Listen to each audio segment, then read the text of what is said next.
পাচারকৃত অর্থ ফেরত আনতে যুক্তরাজ্যের সহায়তা চেয়েছেন অন্তর্বর্তী সরকারের উপদেষ্টা মাহফুজ আলম। বুধবার ঢাকার তেজগাঁওয়ের নিজ কার্যালয়ে ব্রিটিশ হাই কমিশনার সারা কুকের সঙ্গে সাক্ষাৎ শেষে তিনি এই কথা জানান।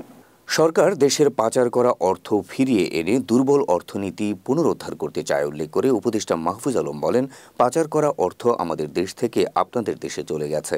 আমরা সেই অর্থ ফিরিয়ে আনতে চাই যাতে আমাদের অর্থনীতি পুনরুদ্ধার করা যায়। তিনি বলেন, সরকার নির্বাচনী প্রক্রিয়া এবং অন্যান্য গুরুত্বপূর্ণ বিষয় নিয়ে জাতীয় ঐক্য প্রতিষ্ঠার জন্য কাজ করছে। এটা আমাদের বিপ্লব এবং আমাদের একে রক্ষা করতে হবে। মাহফুজ আরও বলেন, জুলাই বিপ্লবের মূল উদ্দেশ্য ছিল দেশের মানুষের মর্যাদা ফিরিয়ে আনা। বাংলাদেশের জনগণ দীর্ঘদিন ধরে তাদের মর্যাদা হারিয়ে ফেলেছিল। এ সময় ব্রিটিশ হাই কমিশনারের কাছে অন্তর্বর্তী সরকারের সামনে আসন্ন চ্যালেঞ্জগুলো তুলে ধরেন তিনি।